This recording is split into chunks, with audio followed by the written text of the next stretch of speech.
a summary of Pathwork Lecture 17, which is the call. The week I'm giving this, it's the 10th of January, 2021. There are a lot of events going on in the world. In a joking sense, there was a sense of relief on New Year's. We were going to get rid of 2020. We were going to enter into a more peaceful time period. And yet current events have caught up with all of us across the planet in terms of COVID pandemic for some, and in the United States, a period of civil unrest. Spiritual work is not intended to bypass such realities. My invitation here is to integrate the realities of your life into your study of spiritual material. I'll give some examples during the summary. In doing the call, I divided the lecture into 4 categories or 4 subtopics. One was, what is a call? Second, what do you do with it? And the last 2 were suggestions in the lecture on how to explore your call. One, by becoming more aware of your subconscious, not your unconscious, which you technically can't access, but your subconscious, meaning material that is beginning to come up from the unconscious. But there's a process to that. So it's a gradual thing. It's not a linear, I can find it kind of self-analysis and exploration. And the last is to ask for help. So let me start from the top. What is a call? And this was a topic in the last few meetings, but I don't understand what a call will look like. Some of the suggestions that I've made is look at the call as being a process. There is a call that is made to a spiritual adult. There's a call that is made to a young adult. There's a call made to a child, call made to a teenager. My invitation is to be generous to what a call looks like, and to see that you get called multiple times during your life to go deeper, to explore, to experiment. That not all calls are to the equivalent of a priesthood. Some calls are invitations to explore areas that you will later abandon. The call is to go ahead and look, to finish your exploration of that, to realize that's not where you are ultimately being called. So a call can be temporary. The call is to look at something so that you can then make a decision about what you want to do about it, continue or move on. But if you don't look at it, you won't be able to make that decision. So for instance, someone who said, I don't know what my call is. I remember being inspired by religious participation when I was a child, periodically. I remember at one point feeling very humble and profoundly asking God to help me. I don't remember an answer to that call, and yet fast forward 50 years, I think it got answered. It's a place where answering a call tells the world of spirit, which is what we're exploring here, without necessarily being able to name what spirit is. There's a call to a larger divine nature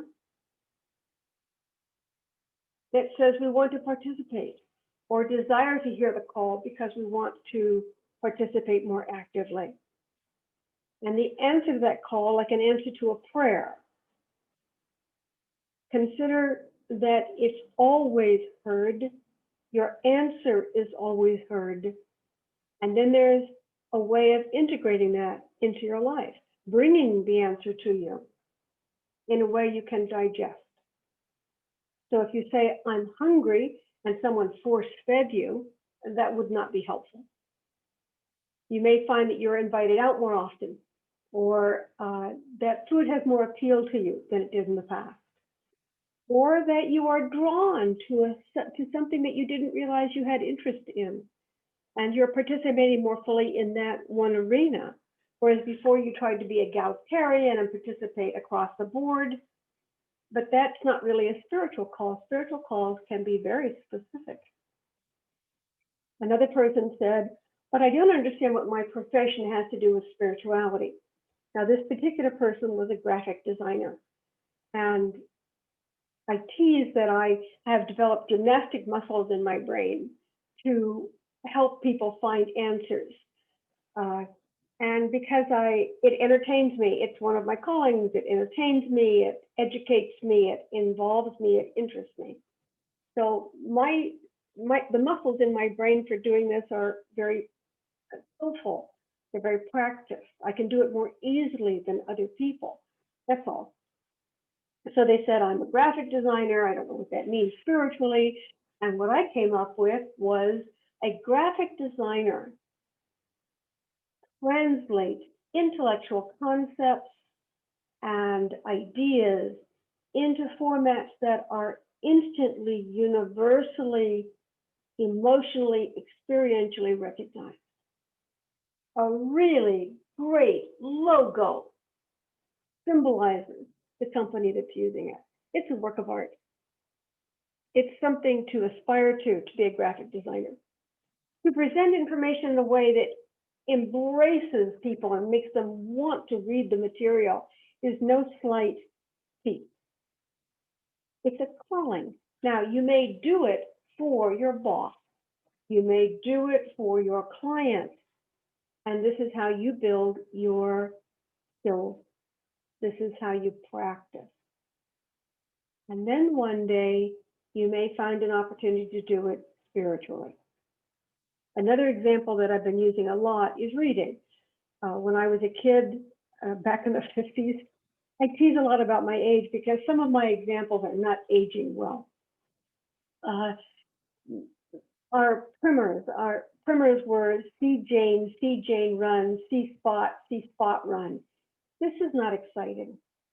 Even kids don't think this is exciting. We read by rote. We learn to read by rote.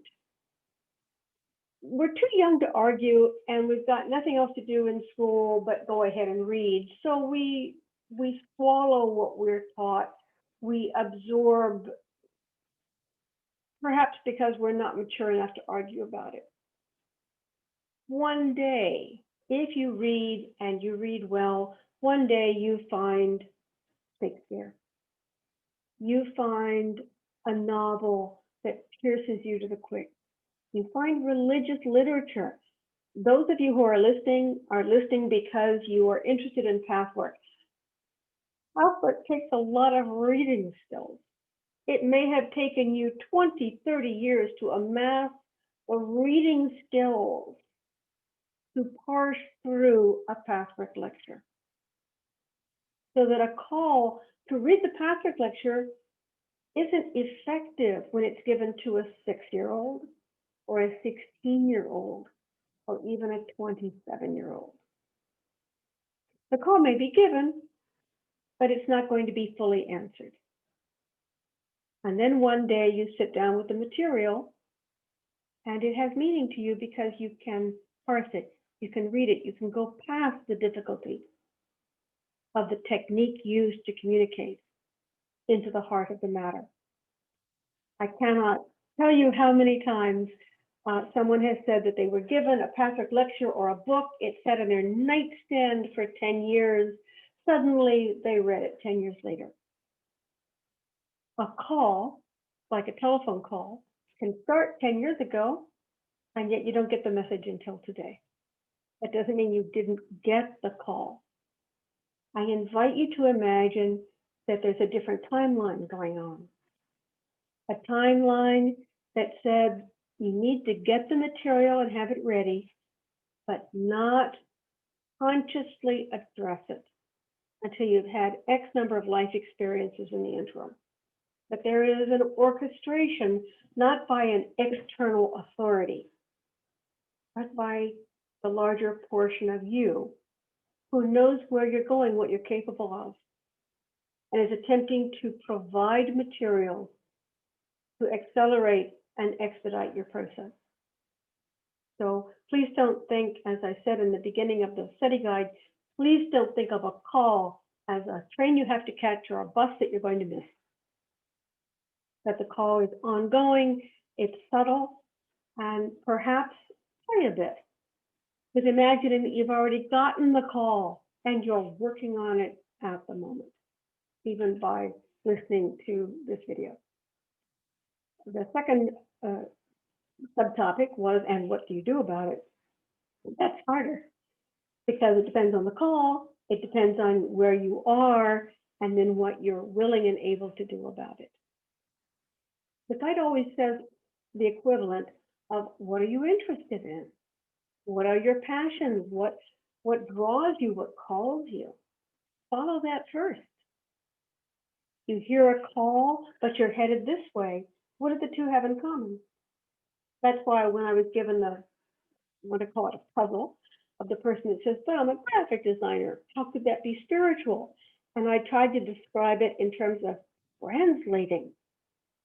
It's a profound level of translation. It's a spiritual calling to translate something into a form that is universally recognizable or potentially universally recognizable.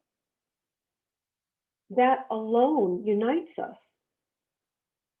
There is a spiritual calling in practicing an art form that unites us, even if it's to recognize a logo for a restaurant.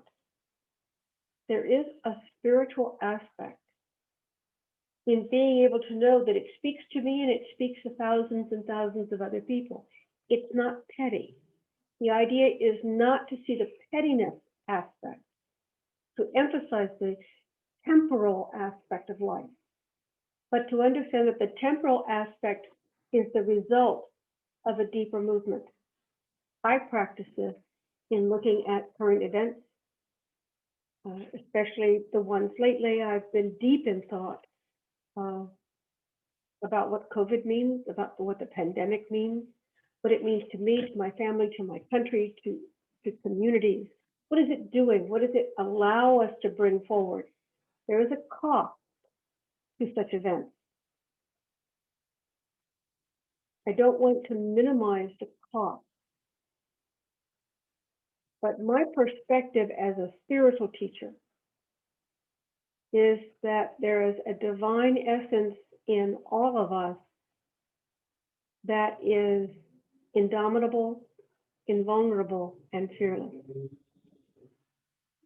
What would we do to advance what we truly, honestly believe is right? What pain would we not suffer? What adversarial situation would we not be willing to engage with if we believed in ourselves? And that is the perspective I take in looking at temporal matters. Now, you may say I'm wrong, but that's okay. I'm okay with being wrong.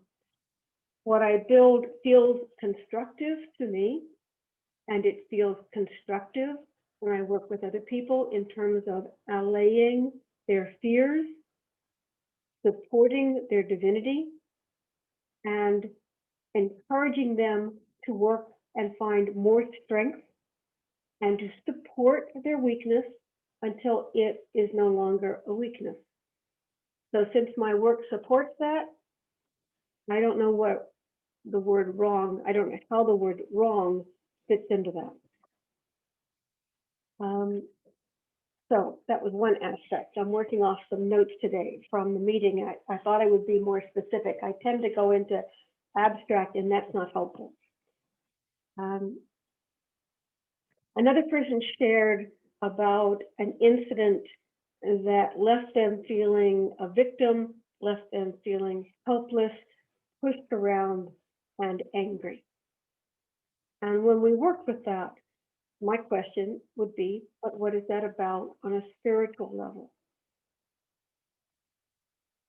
A suggestion is that when we attempt to win versus try to find the unifying element, then we're self-serving. And when we're self-serving, we encourage the self-serving aspect of others. If I speak to you from, look at me, I'm special, then that's not going to be as useful to you. You should have no interest in that. But if I speak to you with the intention to support your process, then you may be willing to forgive phrases and words that are awkward or make no sense to you, because there might be something here for you. There's a generosity of spirit that communicates from one to the other. So in this incident where they had a meeting where they felt victimized and pushed around, the question is, where are you inviting victimization? Where are you inviting being pushed around? Because then it makes you justified in your anger of authority. This month, we've spent a lot of time, oddly enough, working on anger towards authority figures, partly because if you're going to be answering a spiritual call, there should be a place where you admire, love, respect, appreciate the world of spirit. If you're suspicious of the world of spirit, if you're suspicious of spiritual authority, then naturally you're not going to want to answer the call. You may not even want to hear the call. So all of these go together. We tend to isolate one element and look at it at a time, but we isolate it so that we can see it in depth and then understand its relationship to the others. So acceptance of spiritual authority, our God image, our belief in what the spirit world represents and our place in it are all wrapped up together in whether or not we want to hear a call and or answer a call, and how much effort we want to put into it. So another thing that came up is there's confusion about boundaries. Yes, but what is the call and how do I answer it and how far do I go? This is where we exercise personal autonomy. For many of us, we were held back from developing a sense of personal autonomy. We were held back from developing boundaries. We were held back from a willingness to explore. And we were held back by our parents in our childhood experience. And Pathwork teaches that that childhood experience was given to us to reinforce the spiritual beliefs that we came in with. It's not an accident. We came in with those beliefs, and the parental or the family situation reinforced those beliefs. So that if you didn't want to contribute to society, you may have gotten yourself born into a family that encouraged not contributing to society. If you came in being afraid to express yourself, you may have found a family that did not respect boundaries and had you extend yourself in ways that didn't feel safe, that didn't feel supported, so that you retracted.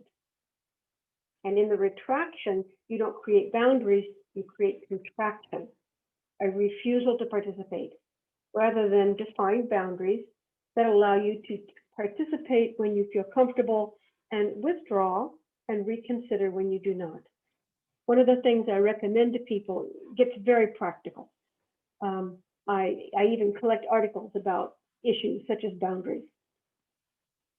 We need to practice boundaries that we weren't taught. We need to practice phrases that other people may have practiced their whole lives because their families encouraged an expression of boundary definition. But either we didn't get that or we didn't get that in a particular area. So that we have to come up with our own phrasing.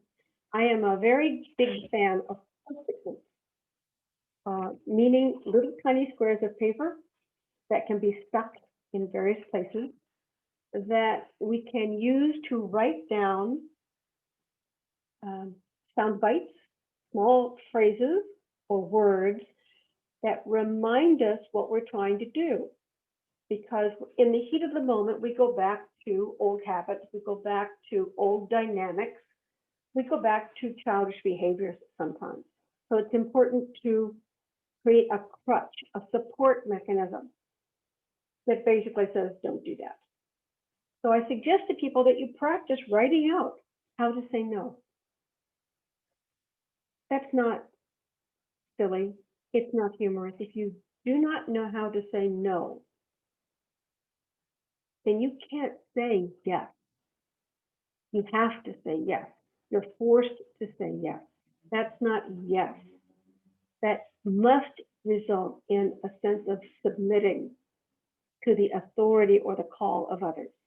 So if we bring this back to the spiritual call, if God calls me and I'm not allowed to say no, then I'm just a slave.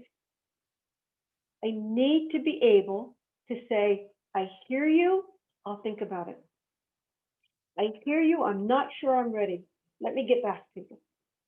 It's a dialogue, not a demand to hear a spiritual call. If you don't have that sense of self-respect, then you're not standing in integrity, you're simply obeying. The idea is not obedience, but informed cooperation of getting your true permission to move ahead with something. So again, if you need to develop boundaries, start with the spirit world. Start with God. Start saying no and practice with aspects that should be able to take no for an answer. If you have trouble with boundaries, for instance, practice with your siblings or your family or your friends. Practice with someone who will support you in practicing. And if you have no one, write it down on a Post-it note and practice it. Become familiar with those phrases. Allow them to be memorized so that they come easily. No, thank you, I'm not ready right now. No, thank you, I'm going to prefer something else. In advice columns, they have this all the time. They suggest this kind of preparation, homework, for people who are on diets and they go to a buffet and people are constantly pushing food on them, which is a loving thing to do. But it's not inherently aimed towards your personal needs at the moment. It's just an act of generosity, perhaps oversharing. And the idea is to be prepared when you go into a situation like that. That there will be oversharing or a little forcing current in having you participate. And you'll need to come up with phrases that are non-blaming, personally responsible, gentle and loving, to just push it aside. There was one joke I heard many, many years ago. I can't at the moment remember where I heard it, where someone says, in the absolute worst possible situation, come up with a phrase and repeat it no matter what question you're asked. That doesn't sound like much, but for instance, if someone says, here, try this, say, no, thank you, I'm full. Here, try this. No, thank you, I'm full. Here, try this. No, thank you, I'm full. If you vary your answer, they may not understand your determination and they may invent their own interpretation of those variances. But the most dedicated hostess will at some point realize that the answer is no. No, thank you. No, I appreciate your efforts. Doesn't work for me right now. It's good to practice this in terms of eating at a buffet so that you're prepared for more charged situations in an office where you're asked to extend yourself or do things that are not your responsibility. It's going to take a little bit more time to graph that out, to figure out what is permissible to say, what is defendable to say, what will not get you in trouble. So different scenarios are going to need a different level of homework. Now, why am I talking about that in response to the call? Because if you can't say no, you can't say yes. You can't mean yes. So if you're going to say no, do some homework. Find out exactly what you're saying no to, where you stand. Stand up for that. Then, if you find that you can move or maneuver, you can make the choice to move or maneuver without feeling that you're giving in or submitting. You're simply rearranging your boundaries. I'm thinking of the boundaries that they now have on roadways where they have big plastic Lego type blocks and they fill them with water. Once you fill them with water, they're very heavy and almost impenetrable. And they lift them with great cranes. But the basic idea is they move them around depending on the circumstances.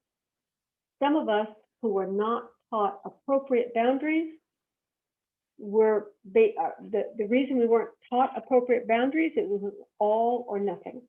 Once you create a boundary, it's there forever.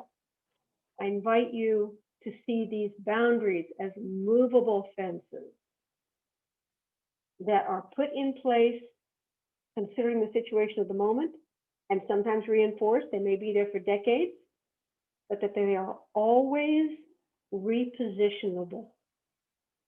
And if that doesn't work, you put them back. So the idea of renegotiating was something I learned very late in life, and it was a revelation to me that if I made a promise and it didn't work out, I could go back to the person or simply revisit the situation and say, I can no longer support that decision. Would people use that against you? Yes, that's the real life confusion that can happen. We have to take responsibility for having made promises and then changed our minds. But when you're speaking to spirit, when you're answering a call from God, in theory, you're talking to a being, an energy, an entity, heaven that is vested in your best interest and is not interested in anything that is against your best interest, even if your best interest is to back off a moment before you re-engage. So because this is not our experience of human beings, we project that onto spiritual calling. I invite you to look at your biases, your prejudices against spiritual calling based on your human experience and test it. Test it. Try it out. So that was about this one. I had gone over it. Sometimes it can be a series of small calls. It's a little practices that build you up to a certain point.